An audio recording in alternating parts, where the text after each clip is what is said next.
Shalom Bapak Ibu kasih Tuhan. Shalom aja sih, shalom. Ya sukacita pada pagi hari ini kita dapat berkumpul di tempat ini. Meskipun cuaca hujan, tetapi kita tetap harus semangat datang untuk memuji memuliakan nama Tuhan kita. Amin. Mari semuanya kita fokuskan hati kita. Kita masuk dalam hadirat Tuhan.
Tuhan Yesus, buat pagi ini Tuhan, pagi yang sangat luar biasa yang Kau berikan kepada kami, Bapa. Kami dapat berkumpul ke tempat ini Tuhan. Kami dapat datang memuji meninggikan nama-Mu. Tuhan, terima kasih Tuhan, kami ada hari ini semua karena kasih-Mu Tuhan, semua karena kebaikan-Mu Tuhan. Dan saat ini Tuhan, kami akan memuji meninggikan nama-Mu Tuhan. Kau laikan hati kami Tuhan, Kau berikan kami semangat Tuhan untuk meninggikan dan memuji nama-Mu Bapa. Terima kasih Bapa, terima kasih Yesus. Kami sangat bersyukur Tuhan, yang siap untuk memuji Tuhan, sama-sama kita katakan amin.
di surga, kami bersyukur untuk waktu yang indah. Kami bersyukur Tuhan, kami berkumpul di tempat ini. Kami beribadah kepada Elohim Yakub. Bapa, urapi setiap kami semua, baik hamba-Mu maupun setiap jemaat-Mu yang hadir pada pagi hari yang indah ini. Roh Kudus yang bekerja dengan luar biasa dan membukakan hati dan pengertian kami, supaya kami lebih mengerti apa yang harus kami lakukan di sisa hidup kami ini untuk menyenangkan hati Bapa di surga. Terima kasih Tuhan, terpujilah nama-Mu, dalam nama Tuhan Yesus. Amin. Shalom. Perkenalkan saya dulu. Nama saya Han Pardi. Saya dari Batam, GSKI Wanaraya Batu Aji. Ya, puji syukur semua karena kemurahan Tuhan, karena kebaikan Tuhan, saya bisa berdiri di tempat ini. Terima kasih kepada Ibu yang memberikan kesempatan untuk melayani di tempat ini. Bukan karena kita hebat, kuat, apa semua ini, karena Tuhan yang begitu sangat baik kepada setiap kita. Puji syukur,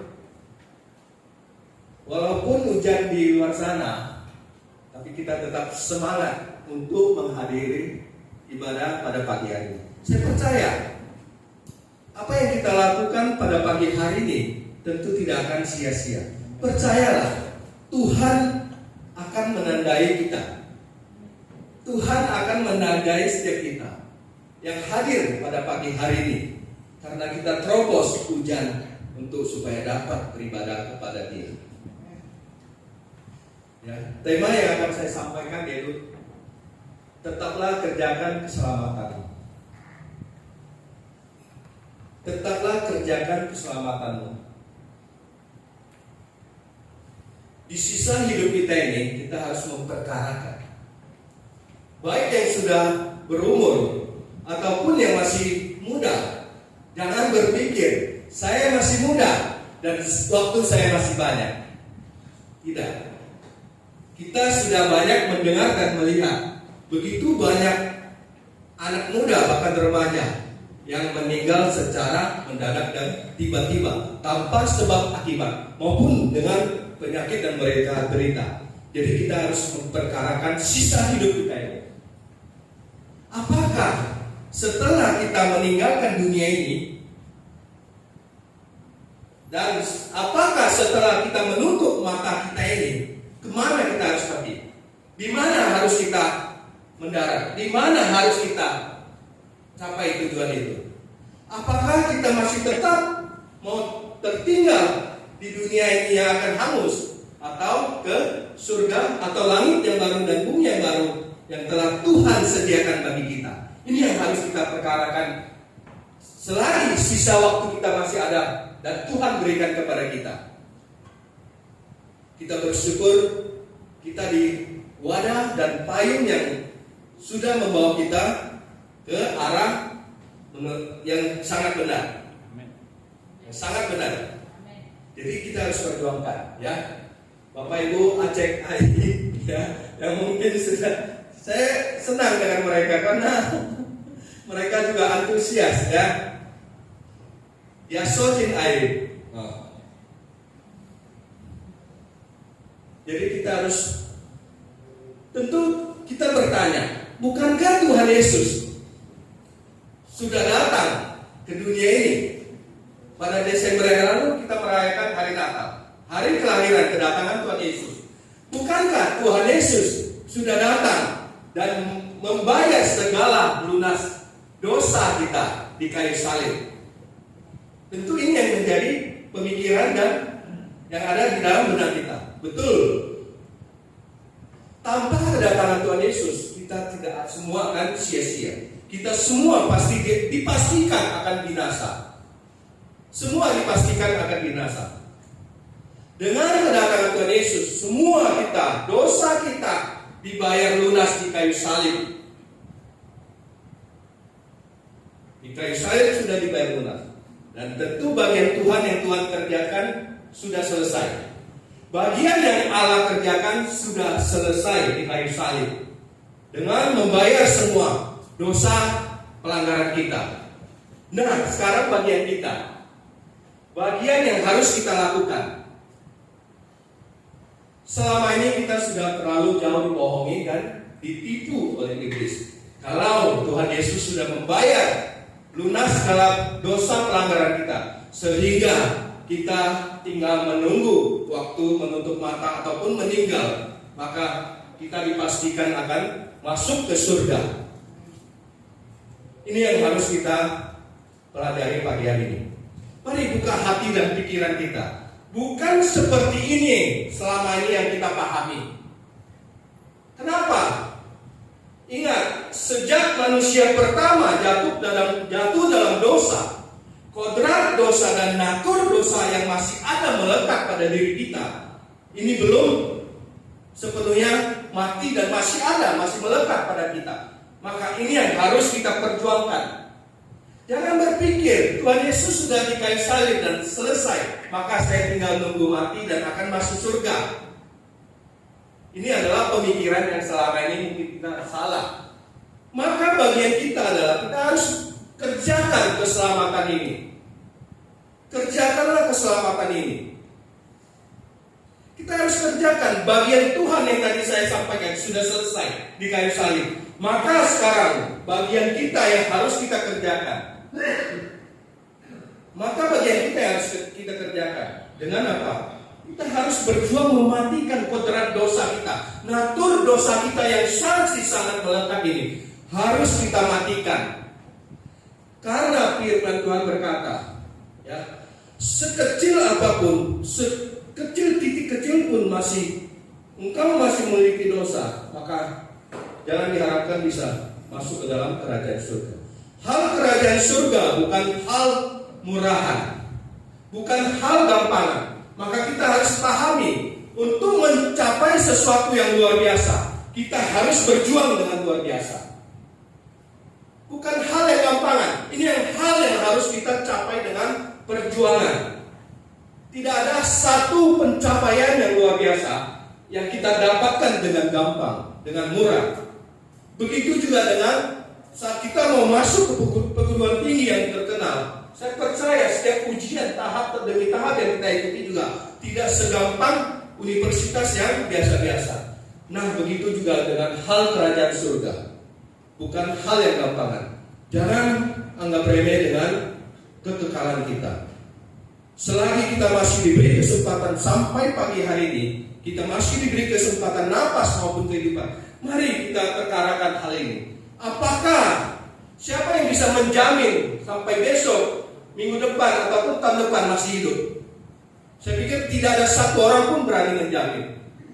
Bisa saja kita pulang dari tempat ini, kita bisa juga meninggalkan dunia ini. Nah, pada saat kita pulang, kita meninggalkan dunia ini, kalau kita belum sempat mengerjakan keselamatan ini, kita akan sangat menyesal dan tidak ada kesempatan itu lagi. Maka itu yang harus kita perkarakan. Ya. Kekristenan bukan hanya cuma datang beribadah, tapi kita harus ingat, kita harus seperti Yesus yang kita teladani. Kita harus seperti Yesus yang kita teladani. Ya. Maka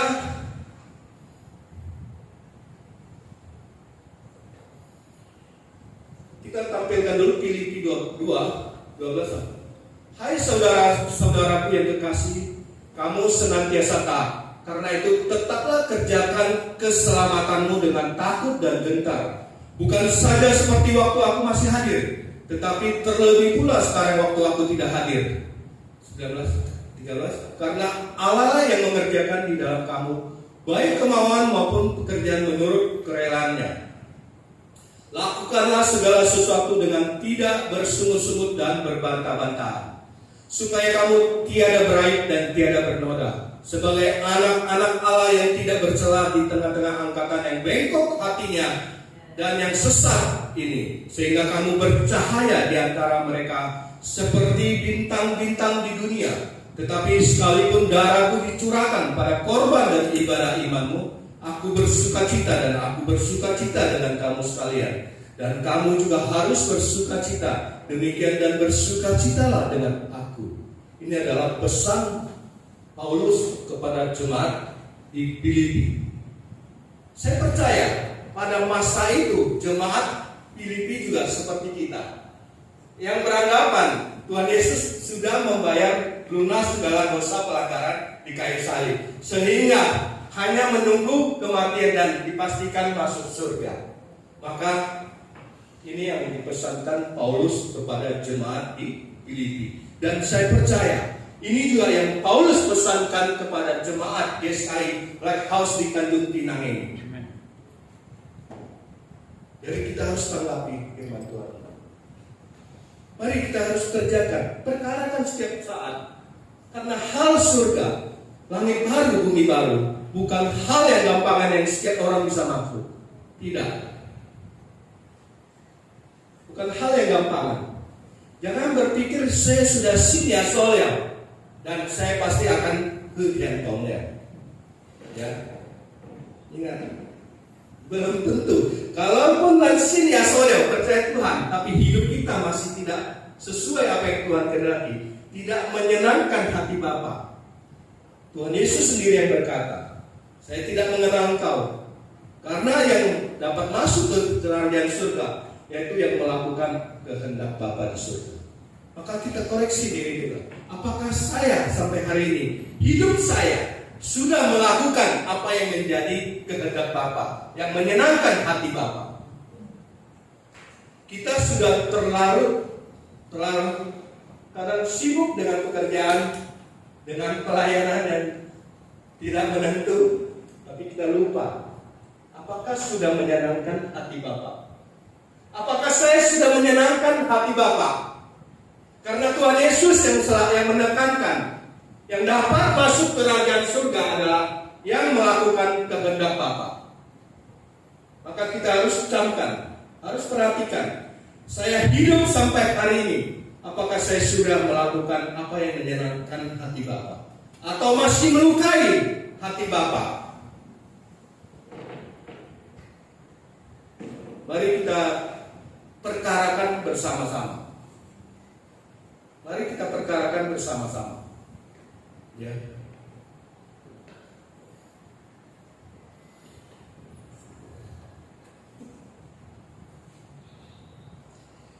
Jangan berpikir kita percaya Tuhan, terus kita tidak pernah melakukan pelanggaran maupun dosa. Saya percaya, coba kita renungkan. Sejak pertama kali kita percaya Tuhan Yesus sampai hari ini, adakah yang tidak melakukan pelanggaran lagi? Saya pikir tidak ada. Itu juga yang saya lakukan dulu. Tidak. Karena apa? Ingat, kotoran dosa ini masih ada. Natur dosa ini masih ada. Ini yang harus kita matikan. Ini yang harus kita bunuh, kata gembala senior kita dengan bahasa yang agak kasar. Ini yang harus kita sembelih. Susah nggak? Nggak gampang, susah banget. Tapi kalau kita mau dengan tekun, dengan konsisten, dan dengan pertolongan Roh Kudus, tidak ada yang susah.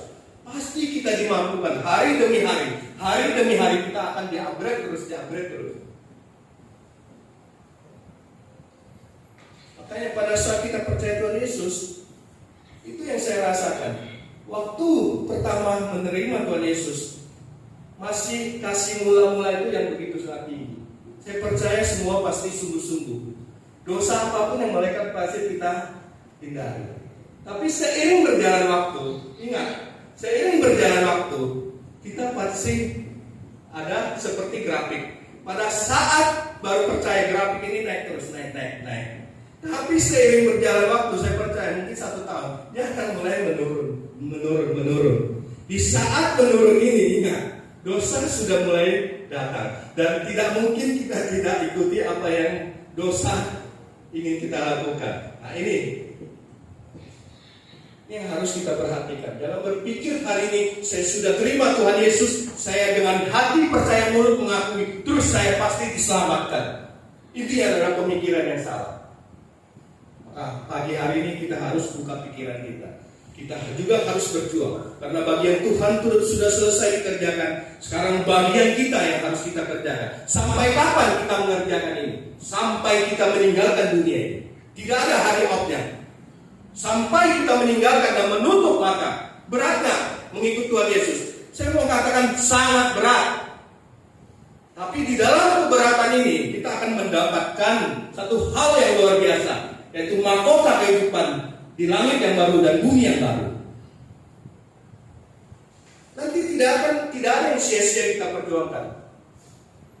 Tidak ada yang sia-sia. Maka saya berat. Jangan berpikir siniasos gampang. Enggak. Kita harus pahami, siniasos percaya Tuhan Yesus tidak segampang yang kita pikir. Bukan hanya mulut mengakui, hati percaya, tapi kita juga harus mengikuti teladan daripada Tuhan Yesus.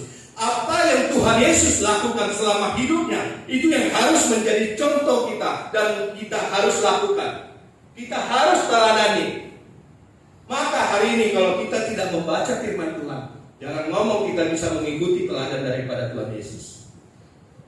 Saya percaya banyak sekali sekarang orang percaya Tuhan yang masih malas sekali baca firman Tuhan. Saya juga heran kenapa kita nonton TV ataupun drama berjam-jam berseri-seri kita mampu. Tapi kalau baca Alkitab, saya percaya boleh kita hitung dalam hitungan menit pasti tidur. Pasti tidur. Kalau kita nonton film berjam-jam, kita mampu dengan penuh semangat. Tapi kalau nonton khotbah, saya percaya belum sampai setengah kita mungkin udah nutup mata. Puji syukur di sini masih mukanya semangat. Ya, saya dulu kalau di Jakarta, sebagian apalagi dengan cuaca yang hujan ini, sebagian udah. Nah, kenapa? Ini karena kodrat dosa yang masih ada dalam diri kita. Maka hal pertama yang harus kita perjuangkan, matikanlah kodrat dosa itu. Matikan kodrat dosa itu. Matikanlah natur dosa itu yang masih melekat pada diri kita. Jangan dikit-dikit, harus dituntaskan, matikan. Kalau natur kodrat dosa ini masih ada melekat pada diri kita, jangan harap kita bisa masuk ke surga. Jangan harap. Karena kodrat dosa ini salah satu contoh yang masih gampang tersinggung, marah yang tidak karuan, ya. Negatif, pikiran negatif. Ini salah satu contoh simpel. Ini yang harus kita matikan. Jangan diberi makan lagi. Mari kita matikan. Kalau muncul dalam pikiran kita hal-hal pikiran negatif, mari kita bunuh dia. Dengan cara apa? Jangan ikuti apa yang dia mau, tapi berpikirlah melawan apa yang dia pikirkan. Ini yang juga saya sedang perjuangkan. Saya sedang kerjakan. Jadi mari kita bersyukur sekarang kita di wadah yang payung yang membawa kita menuju kekekalan. Kita bersyukur, ya. Kita mari perjuangkan bersama-sama. Jadi bagian kita harus kerjakan keselamatan ini. Apa yang harus kita lakukan untuk mengerjakan keselamatan ini? Ya. Kita harus mengerjakan keselamatan itu dengan takut dan gentar. Harus memiliki takut dan gentar dalam hati kita setiap saat. Apakah sampai saat ini saya kalau mati atau meninggal dunia, saya sudah diperkenankan masuk ke rumah Bapa? Ini yang harus kita tanamkan dalam hati dan pikiran. Sehingga apa? Kita tidak akan berani berbuat hal yang melukai hati Bapa. Mari kita harus kerjakanlah keselamatan itu dengan takut dan gentar. Saya selalu membuat ini dalam diri saya sendiri. Saya selalu menanamkan, kalau saya hidup sampai hari ini, besok saya akan mati. Saya selalu menanamkan dalam pikiran hati saya ini. Saya hidup mungkin sampai hari ini ya, besok saya akan mati. Sehingga apa? Orang yang sudah mau mati, dia tidak akan berani berbuat hal-hal yang tidak menyenangkan lagi. Jadi kita harus memiliki hati yang hidup. Mari. Apakah keselamatan? Mari mikir Keselamatan, karena tetap kerjakan keselamatanmu dengan takut dan gentar. Takut, apakah saya takut? Takut masuk, diperkenankan masuk nggak? Bukan dalam arti takut dalam hal negatif. Kita harus takut dalam hal positif. Apakah saya diperkenankan masuk ke rumah Bapa? Ini yang harus menjadi yang harus kita tanam dalam hati kita, supaya kita tidak berani macam-macam lagi, supaya kita lebih sungguh-sungguh lagi. Hal kedua yang harus kita lakukan, mari kita hidup kudus dan suci. Ini yang selalu diproklamirkan, ditekankan oleh sinode daripada GSKI. Mari hidup kudus, karena firman Tuhan berkata, ya, di 1 Petrus 1:15-16. Tetapi hendaklah kamu menjadi kudus di dalam seluruh hidupmu, sama seperti Dia yang kudus, yang telah memanggil kamu. 16. Sebab ada tertulis, kuduslah kamu, sebab aku kudus. Ini adalah perintah Tuhan. Kuduslah kamu, sebab aku kudus. Kita harus kudus sepenuhnya. Kudus dalam konteks arti ini, kita bukan kudus seperti Allah Bapa yang Maha Kudus. Kita tidak akan mungkin bisa seperti Allah Bapa yang Maha Kudus. Kudus dalam arti kita harus seiring sejalan dengan apa yang menjadi kehendak Bapa. Meraju kekudusan. Dulu saya juga berpikir, kita yang masih hidup di dalam dunia ini, yang masih penuh dengan kerusakan ini, tidak mungkin kita dapat hidup kudus. Tidak mungkin kita dapat hidup suci. Tapi kita dibukakan pikiran kita. Kekudusan yang dapat kita kerjakan setiap hari. Mari kita rajut terus. Dulu saya juga sering berdoa, Tuhan kuduskanlah, sucikanlah saya. Terus saya berpikir, saya sudah diotomatiskan dikuduskan. Salah, ya. Kita juga harus mengerjakan kekudusan dan kesucian. Ini adalah bagian kita. Makanya saya bersyukur sejak di GSKI banyak sekali saya dibukakan pemikiran dan pengertian yang baik. Banyak sekali. Termasuk salah satu hal ini. Dulu saya setiap doa saya pasti berdoa, Tuhan kuduskan, sucikan kami.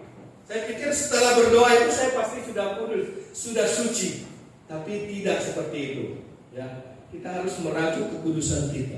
Saat kita mau marah tidak karuan, kita bisa menahan itu. Kita sudah mengerjakan kekudusan.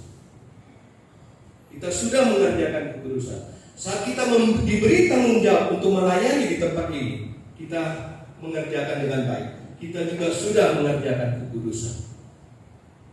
Saat kita bekerja sebagai karyawan, kita bekerja dengan baik, dengan tanggung jawab, itu juga sudah mengerjakan kekudusan.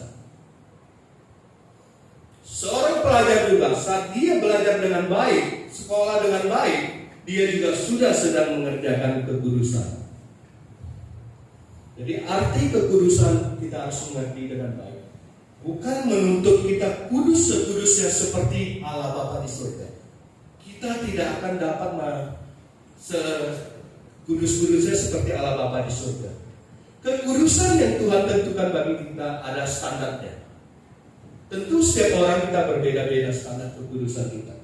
Ya, mari kita berjuang. Kuduskanlah, sucikan ya. Karena di Ibrani 12 ayat 14, berusahalah hidup damai dengan semua orang dan kerjakanlah kekudusan, sebab tanpa kekudusan tidak seorang pun akan melihat Tuhan.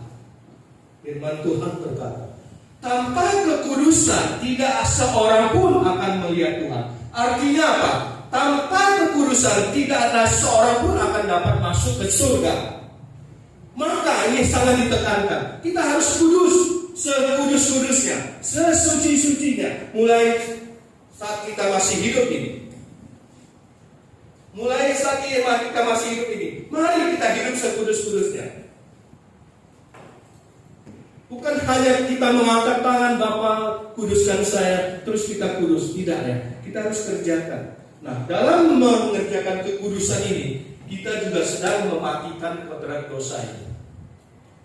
Jadi semua ini saling berkaitan. Ya. Mari kita perjuangkan bersama-sama. Ya. Hal yang ketiga yang harus kita lakukan juga, kita harus berkuasa atas setiap dosa. Dan seperti tadi saya sampaikan, kita seperti grafik pada saat baru percaya, kasih mula-mula masih sangat besar. Itu grafik itu sangat tinggi. Pada saat mulai agak turun, maka dosa sudah mulai mengintip kita. Apakah kita dapat menguasai ini? Ya. Kita harus berkuasa atas setiap dosa yang menghampiri kita. Berkuasa atas dosa. Jangan dosa yang berkuasa atas kita. Yang Kejadian 4 ayat 7 tampilkan.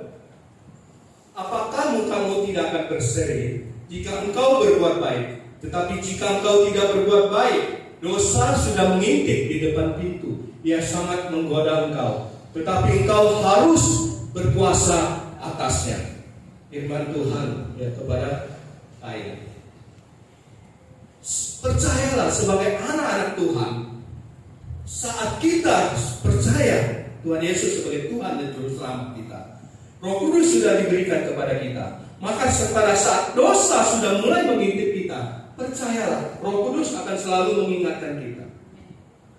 Ini kembali lagi ke respon kita, tanggapan kita. Kita selalu mengabaikan apa yang Roh Kudus ingatkan kepada kita. Ini yang membuat kita sering jatuh lagi ke dalam dosa. Kita kurang peka terhadap suara Roh Kudus. Maka kita harus selalu membangun hubungan yang intim dengan Tuhan. Sediakan waktu untuk selalu membangun hubungan yang intim, pribadi dengan Tuhan. Maka kita akan peka dengan suara Roh Kudus. Kalau jarang kita berlutut doa di hadapan Tuhan, bukan suara Roh Kudus yang akan mengingatkan kita, tapi suara iblis. Maka hati-hati, pilihan ada kembali ke kita. Ya, kita mau mendengarkan suara Roh Kudus atau suara setan. Semua adalah di dalam pilihan kita. Karena Tuhan memberikan kita kehendak bebas. Tuhan kita adalah Tuhan Allah yang gentle, yang tidak pernah memaksakan kehendaknya kepada kita. Dia memberikan kita kebebasan. Maka kita harus mempertanggungjawabkan kebebasan yang Tuhan berikan kepada kita. Tetapi seiring berjalan waktu, orang percaya sering mengabaikan tanggung jawab ini, kepercayaan ini yang Tuhan berikan kepada kita. Sehingga kita hidup sembarangan, hidup sembrono, sesuka-suka kita. Maka kita sering jatuh ke dalam dosa lagi. Dulu juga seperti itu yang saya alami. Dulu seperti itu juga yang saya alami. Ya.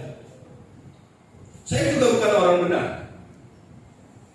Saya tahun 2014 bulan 5 saya bertobat, saya dibaptis. Saya di Jakarta lebih kurang 25 tahun. Saya bukan orang benar dan saya terus terang orang rusak juga. Saya dulu di Jakarta saya menjalankan bandar judi, bola dan togel. Itu adalah pekerjaan saya. Dan saya sudah geluti itu sekitar belasan tahun. Sehingga saya percaya itu sudah menjadi darah dan akar dalam tubuh saya.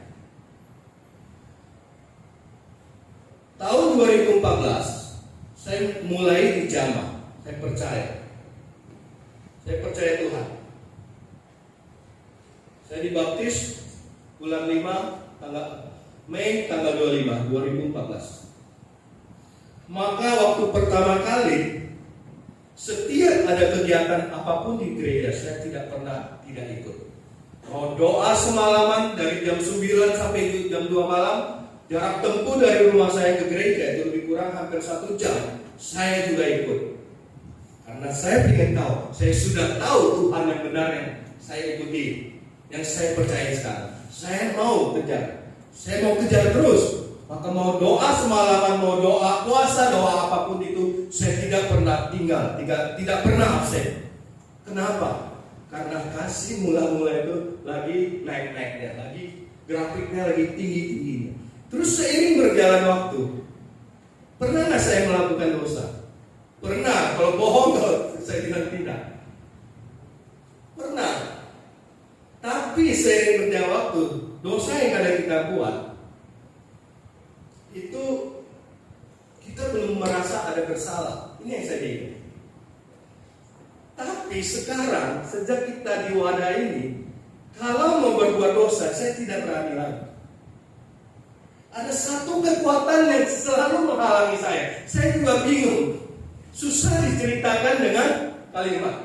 Tapi saya percaya, ini adalah kekuatan Roh Kudus. Saya tidak berani lagi. Kalau dulu masih berani. Saya dulu juga termasuk orang yang suka dugem. Obat-obatan, mabok-mabokan. Karena saya di lingkungan judi, saya percaya perempuan, diskotik, karaoke ini tidak pernah jauh daripada kami. Bohong itu orang kalau bergelut di dunia itu tidak pernah mengalami hal ini. Saya mengalami ini. Saya mengalami hal ini. Sebelum saya percaya Tuhan, saya juga adalah pembucu. Berbagai kelenteng juga saya sudah masuk. Saya selalu minta, saya mau lepas keluar dari dunia yang menginginkan saya ini. Tapi saya tidak mampu. Saya tidak mampu. Dulu kalau saya pergi dugem, pulang masih senang, happy. Terus waktu saya sudah percaya Tuhan, ada satu waktu saya masih ditarik sama teman saya pergi. Saya ikut, tapi beda waktu itu pulang sudah beda dengan sebelum saya percaya Tuhan. Dulu pulang kita masih sangat senang, happy. Ada kepikiran besok lusa akan pergi lagi. Tapi ini sudah beda. Ada penyesalan. Kenapa saya lakukan ini lagi? Saya percaya karena Roh Tuhan sudah ada dalam diri kita. Dan pada saat saya sudah percaya, saya masih menjalankan judi bola dan togel ini sekitar 1 bulan kalau nggak salah. Bedanya hati ini sudah kacau banget. Sudah sangat kacau. Sudah sangat kacau, tidak seperti dulu yang begitu tenang, tapi sudah sangat kacau. Saya percaya Roh Tuhan sudah bekerja dalam hati saya. Roh Tuhan sudah berkuasa atas hati saya. Maka saya ambil keputusan. Saya lepaskan semua itu. Sebelum 1-2 minggu sebelum saya dibaptis, saya lepaskan semua itu. Dan bukan hal yang mudah untuk melepaskan ini, karena itu adalah penghasilan saya, income saya. Saya lepaskan semua ini. Saya lepaskan. Satu hal yang mau saya sampaikan, Tuhan tidak pernah akan membiarkan kita dipermalukan. Saat kita berani mengambil keputusan, mengambil tindakan terobosan untuk melepaskan apa yang selama ini masih kita geluti, yang tidak menyenangkan hati Tuhan. Mari mulai pagi hari ini ambil keputusan. Mari kita lepaskan supaya hidup kita dapat menyenangkan hati Bapa di surga.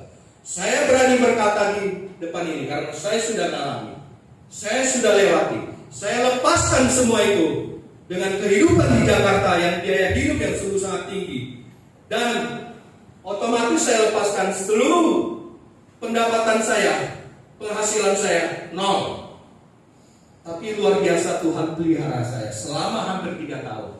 Tuhan pelihara saya. Dan saya tidak sampai jual aset, tidak pinjam kiri kanan, tidak pinjam ke saudara saya. Saya juga sampai bingung sendiri. Dari mana ini yang membuat saya masih bertahan hidup selama hampir 3 tahun. Sampai Tuhan bukakan jalan saya di Batam, buka toko sembako sampai hari ini. Dan Tuhan terus upgrade saya. Omset saya dari pertama sampai hari ini, mau hujan, mau COVID. Karena apa? Saya bersandar kepada Tuhan. Dan apa yang saya hasilkan, saya sudah tanamkan dalam hati saya untuk memuliakan Tuhan. Saya akan membantu pekerjaan Tuhan. Mau COVID, mau hujan, saya tidak pernah yang namanya turun omset saya. Saya percaya semua itu bukan karena saya, tapi karena Tuhan yang bekerja di dalam usaha saya juga. Karena saya sudah menanamkan, ini bukan untuk saya secara pribadi. Saya juga akan untuk mempermuliakan dengan usaha ini. Maka saya mau tekankan di tempat ini, kalau kita masih ada menggeluti bisnis apapun yang Tuhan tidak menyenangkan, mari ambil keputusan. Berani lepaskan itu. Tuhan akan pelihara kita. Syaratnya satu, mari hidup benar, kudus, suci. Itu aja sudah. Syaratnya hidup benar. Itu yang saya lakukan. Saya melepaskan apa yang Tuhan tidak senang. Setiap hari saya hanya melutut. Saya minta Tuhan yang bukakan jalan yang baru bagi saya. Saya minta Tuhan yang terus pelihara saya. Dan 2 tahun setengah, hampir 3 tahun, Tuhan pelihara saya dengan baik. Saya tidak pernah mengurangi makanan saya dari 3 jadi 2 atau jadi 1. Tidak pernah. Bahkan kami hidup seperti normal, seperti biasa. Dan bahkan kami tidak pernah merasa kekurangan dalam keluarga kami. Anak saya 3 dengan biaya sekolah 1 orang hampir 3 juta. Biaya hidup di Jakarta bukan hal yang murah. Tapi luar biasa. Saya tidak sampai jual mobil, tidak sampai jual rumah. Tapi Tuhan pelihara saya dengan baik. Ini yang saya alami. Sungguh di luar pemikiran saya. Waktu berjalan saya tidak sadar, saya tidak pernah memikirkan itu. Tapi seiring berjalan waktu, setelah lewat saya baru renungkan. Kemarin 2,5 tahun sampai 3 tahun itu, siapa yang menghidupi saya? Inilah luar biasanya Allah yang kita kenal. Siapa yang pelihara hidup saya selama 2,5 tahun hampir 3 tahun ini? Ini yang luar biasa yang saya rasakan. Dan terus di Batam, saya buka toko sembako, ya, grosir maupun eceran. Sembako tentu kita tahu, margin ataupun untungnya nggak ada yang besar, ya. 500.000 kami ambil. Dulu di judi ratusan juta bahkan eman saya pegang. Pernah eman saya pegang per minggu. Tak ada uang kecil dulu di judi. Tapi saat buka toko sembako 500.000, saya tidak pernah patah semangat.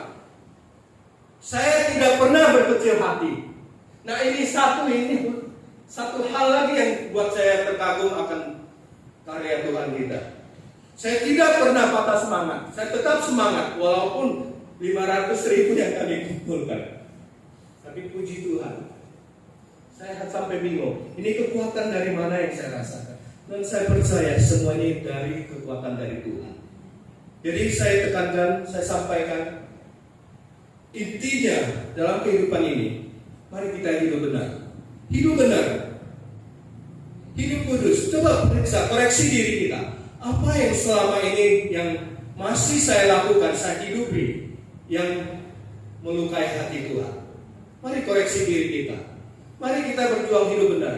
Hidup kudus, percayalah Tuhan akan menjaga kita, melingkupi kita, melindungi kita, dan seluruh keluarga besar kita juga akan dilindungi dan diberkati oleh Tuhan. Ya. Jangan takut. Itu yang sudah saya rasakan. Jangan takut. Apapun pergumulan kita, mari mulai hidup benar, hidup kudus, suci, supaya Tuhan selalu hadir dalam setiap kehidupan kita. Ya, mari kita berjuang bersama-sama. Jangan selama kita hidup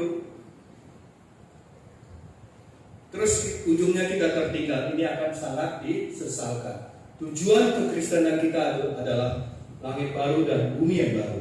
Ya, kita akan masuk menjadi warga kerajaan surga, dan Tuhan Yesus sendiri yang menjadi Raja yang memerintah kita dengan semua kebenaran yang ada. Dunia ini sudah sangat rusak. Dunia ini bukan tempat kita. Dunia ini hanya sementara bagi kita. Dunia ini hanya kemah bagi kita. Kita di dunia ini hanya sementara, tempat kita transit. Maka jangan mengikatkan hati kita pada dunia ini.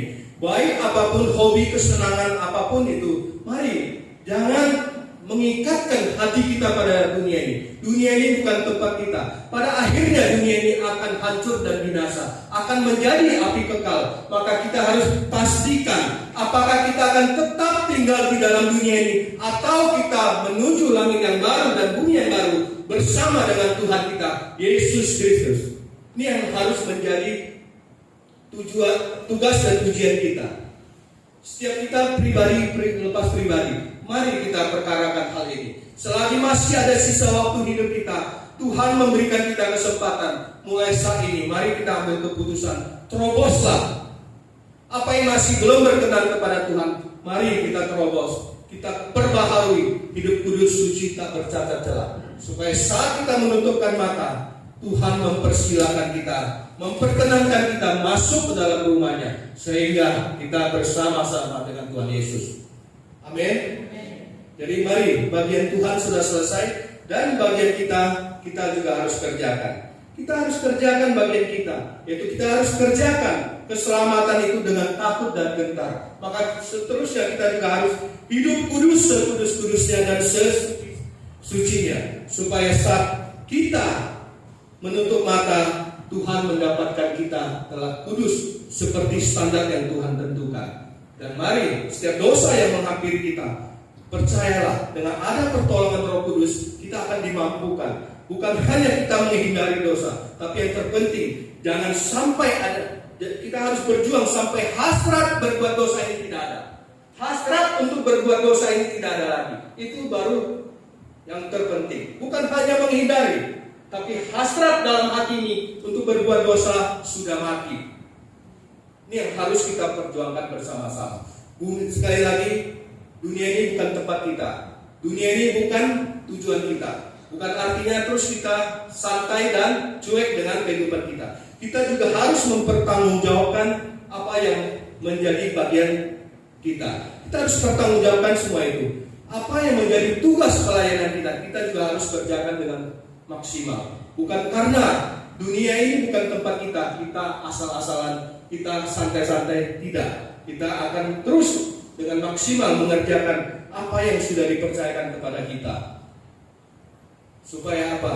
Kita dapat maksimal untuk melayani Tuhan di bagian apapun pelayanan kita. Kita akan maksimal, baik dengan tenaga, pikiran maupun dana yang kita miliki.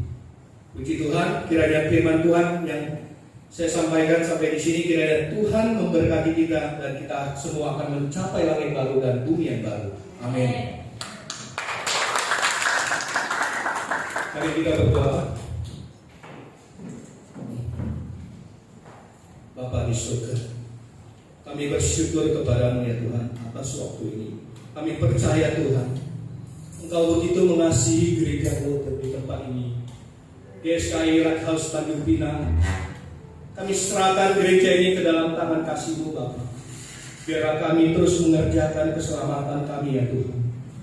Setiap jemaat umat-Mu di tempat ini juga Tuhan, Engkau jamah, bukakan hati dan pikiran mereka, supaya mereka lebih mengerti Tuhan apa yang menjadi bagian mereka yang harus mereka lakukan Bapa.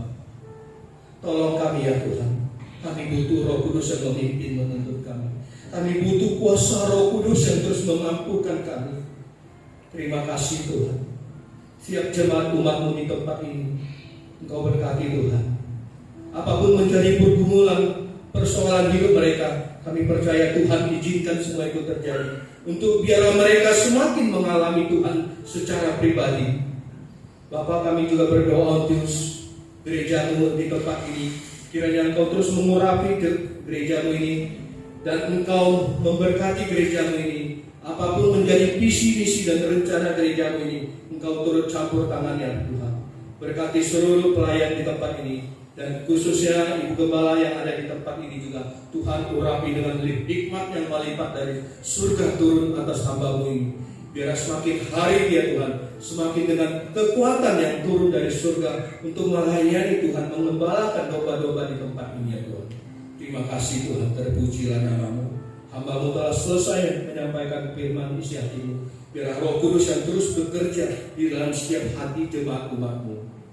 Dalam nama Tuhan Yesus, haleluya, haleluya, amin.